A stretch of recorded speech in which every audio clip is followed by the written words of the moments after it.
সর্বপ্রথম প্রণাম জানাই আমার যিনি গুরুদেব কীর্তনিয়া আনন্দ মণ্ডল, আমার বড় মামা, সেই গুরুদেবের চরণ, তার সাথে এই হরিবাসরে আমার গৌর গোবিন্দ চরণ, তার সাথে এই হরিবাসরে আপনারা যত গৌর ভক্ত মণ্ডলীগণ বসে আছেন, আপনাদের সবার চরণে রইল শত শত কোটি কোটি প্রণাম।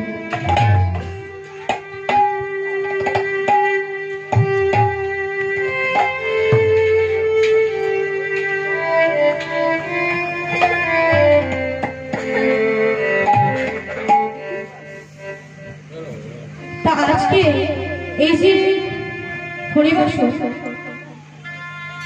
আমাদের সর্বপ্রথম জানতে হবে যে এই যে হরিনাম সর্বপ্রথম কলির যুগে কে নিয়ে এসেছিলেন? কার কার জানা আছে? কার কার জানা আছে কে নিয়ে এসেছিলেন? গৌরহরি। তো এই যে গৌরহরি মহাপ্রভু হরিনামটাকে নিয়ে এসেছিলেন, তো গৌরহরি কোন যুগে জন্মগ্রহণ করেছিলেন? আমাদের এই কলির যুগে। এই কলির যুগে অনেক দোষ আছে, কলির যুগের অনেক দোষ আছে, তথাপিও মহাজনগণ সত্যকে নয়, দাপরকে নয়, ক্রেতাকে নয়, প্রণাম জানাচ্ছেন তাকে আমাদের এই কলির যুগ। কেন জানাচ্ছেন? নিশ্চয়ই তার কিছু গুণ আছে, নইলে তো কলির যুগকে প্রণাম জানাতে হবে। তা কি সেই গুণ? আমাদের এই কলির যুগে আমরা তো অনেক বারব্রত করি, অনেক বারব্রত করা হয়। তো আপনারা করেন? অনেক বারব্রত করা হয়, শিবের আরাধনা, মায়ের সাধনা, অনেক বারব্রত করা হয়। তা অন্যান্য যুগে আমাদের কটা যুগ? চারটে যুগ, সত্য, ত্রেতা, দাপর, কলি, চারটে যুগ। তো বাকি তিনটে যুগে মহাপ্রভু মানে ভগবানকে পেতে গেলে কি করতে হতো? অনেক তপস্যা করতে হতো, অনেক সাধনা করতে হতো, যাগ যজ্ঞ করতে হতো। তো আমাদের এই কলির যুগে ভগবানকে পেতে গেলে আমাদের মহাপ্রভু খুব সুন্দর একটি রাস্তা দেখিয়ে দিয়েছে, হরিনাম। তো কি সেই রাস্তা? হরিনাম। তো এই যে হরিনাম কলির যুগে মহাপ্রভু যে জানিয়ে দিয়েছেন সবাইকে, এই যে হরিনাম আমরা যে এত বারব্রত করি, বারব্রত করলে যে ফল পাওয়া যায়, এই হরিনাম করলে মহাপ্রভু বলছেন যে হরিনাম করলে সমস্ত বারব্রতর ফল সমস্ত কিছু একসাথে পাওয়া যায়। আর এই কলির যুগে মানুষ উদ্ধার পাবে শুধু একটি মাত্র জিনিস, সেটি কি? সেটা হলো হরিনাম। এই যে হরিনাম মহাপ্রভু তার সকল ভক্তগণকে নিয়ে, সকল সহচরগণকে নিয়ে মহাপ্রভু সকলের ঘরে ঘরে দাঁড়ে দাঁড়ে গিয়ে তিনি হরিনাম প্রচার করলেন। সকল মানুষের ঘরে ঘরে দাঁড়ে দাঁড়ে গিয়ে নবদ্বীপে হরিনাম প্রচার করলেন। কেমন ভাবে বলছে? সকলের ঘরে ঘরে যাচ্ছে আর সবাইকে বলছে, বলছে বলছে ওরে কে নিবি রে আইরে তোরা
একটু গৌরহরির কথা আলোচনা করছিলাম। এখন আমরা একটু লীলামা পালা তো শুনতে হবে আমাদেরকে। তো লীলামা পালা শুনতে গেলে আমাদেরকে কোথায় যেতে হবে? কার জানা আছে? কোথায় যেতে হবে? বৃন্দাবন। তো বৃন্দাবনেতে আমরা যে যাবো, কারা কারা যাবেন একবার হাতটা তুলে দেখাবেন একটু। যাদের হাত আছে তারা দেখাবেন, যাদের নেই দেখাবেন। কারা কারা যাবেন? সামনে বলে যাবেন। কে কে যাবেন? এইদিকে নিয়ে না যাবেন। আপনারা যাবেন না তো? আমি কালকে পয়সা নিয়ে বলে যাচ্ছি। তো আমরা তো বৃন্দাবনেতে যাবো। তবে অনেকে একটা হাত তুলে দেখিয়েছে, অনেকে দুটো হাত তুলে দেখিয়েছে, তাই তো? দুটো হাত তুলে দেখিয়েছে। তো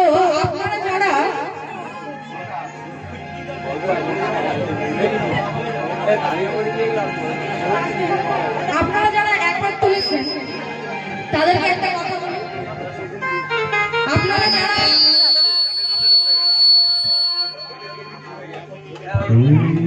একবার তুলেছেন তাদের উদ্দেশ্যে একটা কথা বলি।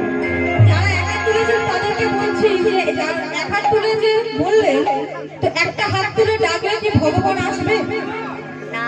আসবে? আসবে। কিভাবে ডাকলে আসবে? দুটো হাত তুলে ডাকলে ভগবান আসবে, তাই তো? একটা হাত তুলে ডাকলে ভগবান আসবে না কেন? আপনাদেরকে একটা কথা বলি, একটা ছোট প্রমাণ দেবো যে এক হাত তুলে ডাকলে কেন ভগবান আসবে না? দেবো নাকি বৃন্দাবন বলে দেন যে একটা হাত কেন তুলে আসবে না? একটা ছোট্ট গল্প। এই যে একটা হাত তোলার ব্যাপার, তো এই এক হাত তুলে ভগবানকে একজন এমন একটা বিপদে পড়ে একটা হাত তুলে ডেকেছিলেন। অত বিপদে পড়েও একটা হাত তুলে ডেকেছিলেন, কিন্তু ভগবান আসা। কেন আসে? সে অন্য আর কেউ নয়, আমাদের আপনাদের আমাদের মতো একজন নারী, তাকে একটা ভরা রাজসভাতে ডেকে এনে অপমান করা হচ্ছে। সেই অপমান যখন করা হচ্ছে, তখন এমন তাকে অপমান করা হচ্ছে যে সে আর না থাকতে পেরে ভগবানকে ডেকেছিল এক হাতে, কিন্তু ভগবান আসে। কে বলেন তো? বলতে পারবেন? সে অন্য আর কেউ নয়, সে হলো মহাভারতের দ্রৌপদী।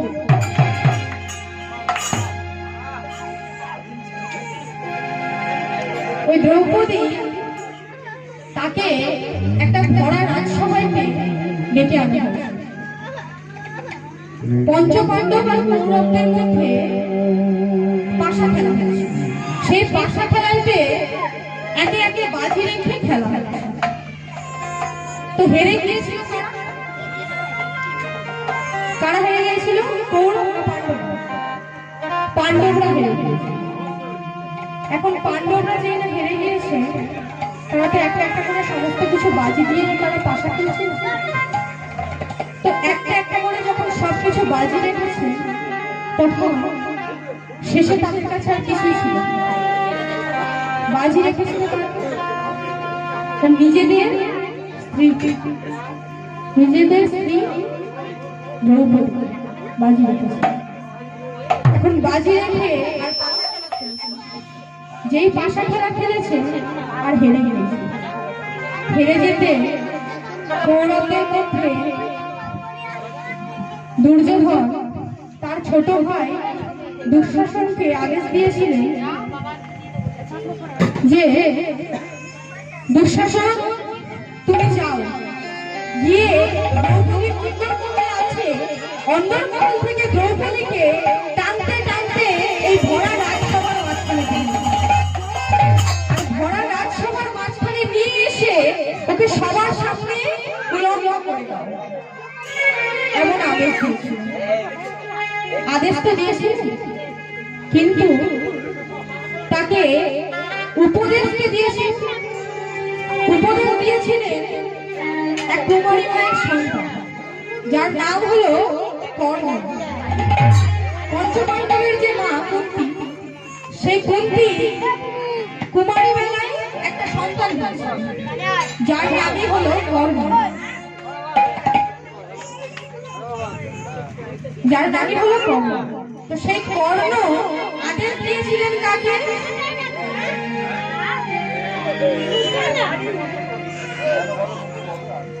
একটু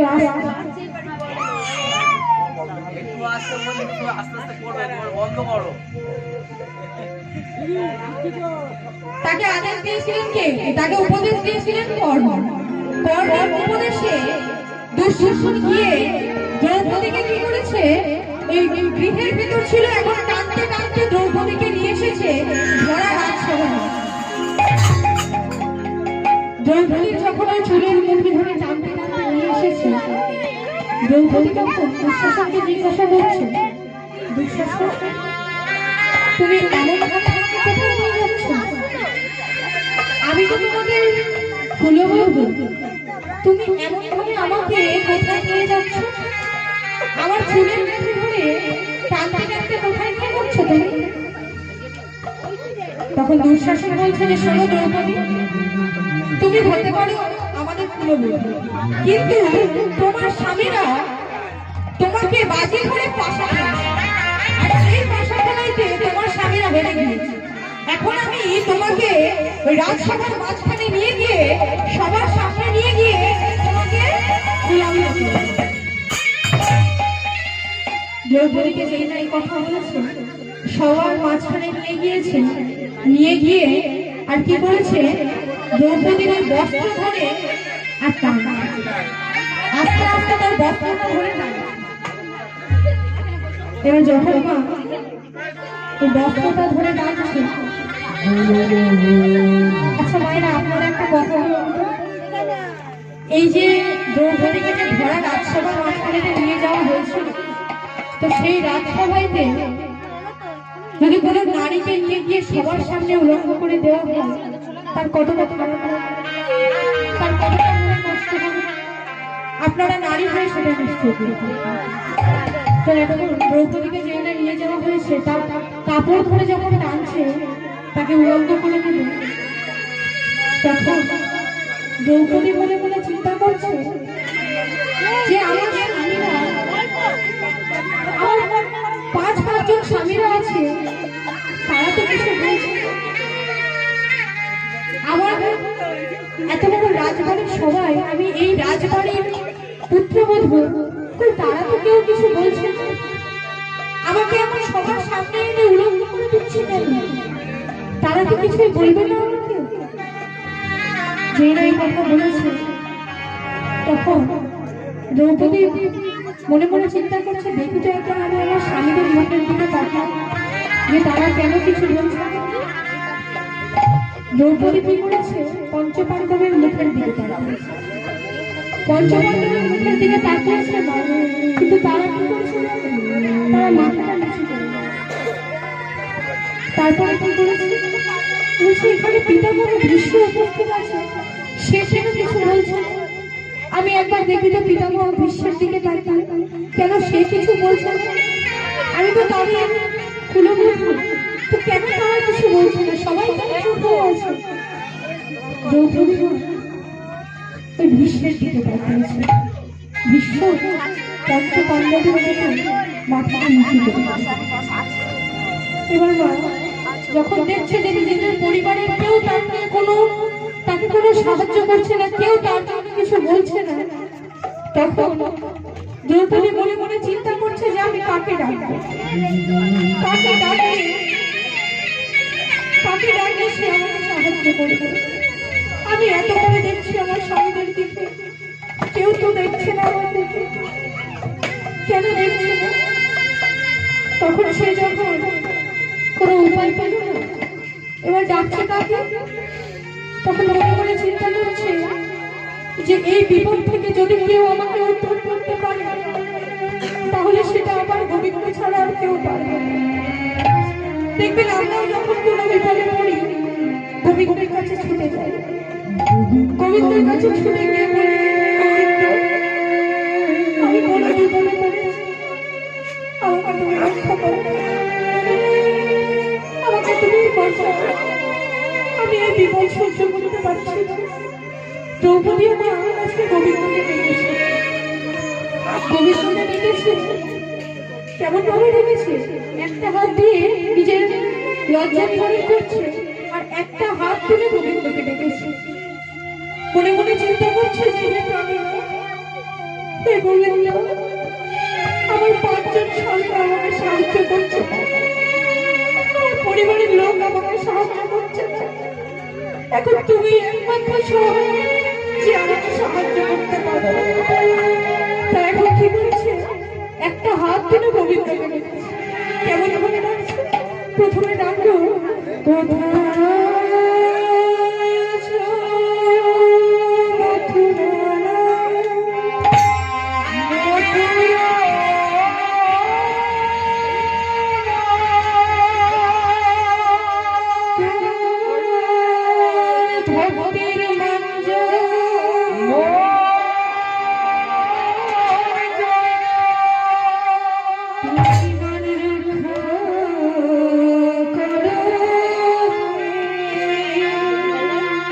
মথুরা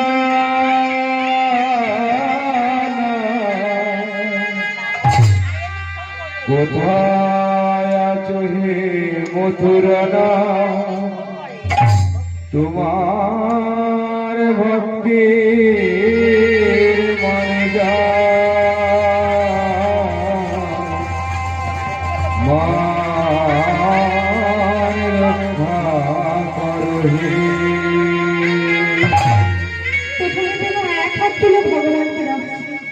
গোবিন্দকে ডাকছে, কোথায় আছো মথুরা? তুমি যেখানেই থাকো না কেন আমার কাছে একটুখানি এসো, আমার যেখানে বড় বিপদ গোবিন্দ। এক হাত তুলে ডাকছে মথুরা বলে আসে। তারপর ফের ডেকেছে, কেমন ভাবে ডেকেছে? তারপর বলছে কোথায় আছো ব্রজনা,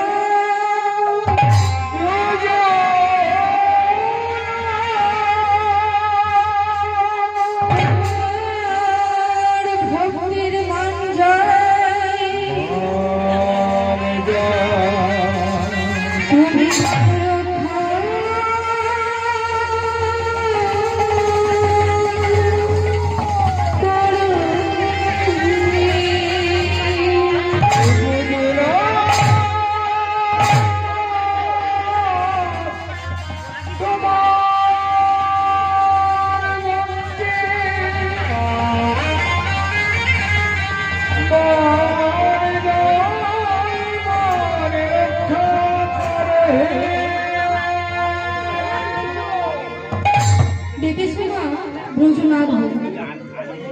তখন দেখছি গোবিন্দ আসেন।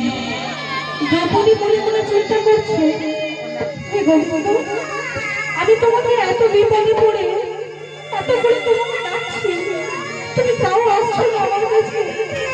তুমি তো আমার বন্ধু, তুমি তো আমার সখা, তুমি কেন আসছো না গোবিন্দ?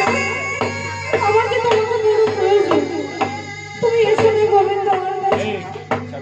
তবে কি আমার ডাকার কোনো ভুল হচ্ছে? যেই না মনে মনে চিন্তা করেছে আমার ডাকার কোনো ভুল হচ্ছে, তখন কি করেছে, ওই এক হাত দিয়ে যেটা লজ্জা নিবারণ করছিল, ওই এক হাতটা ছেড়ে দিয়ে দুটো বাহু উত্তোলন করে আজকে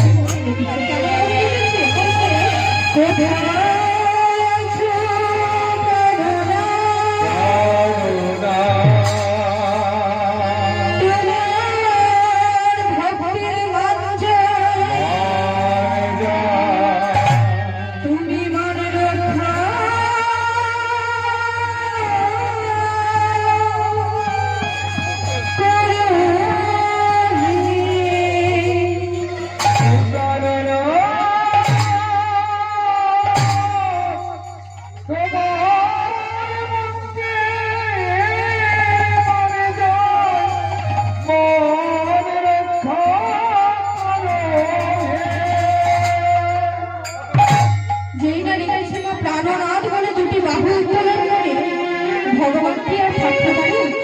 ভগবান আর থাকতে না পেরে আজকে দ্রৌপদীর কাছে এসেছে।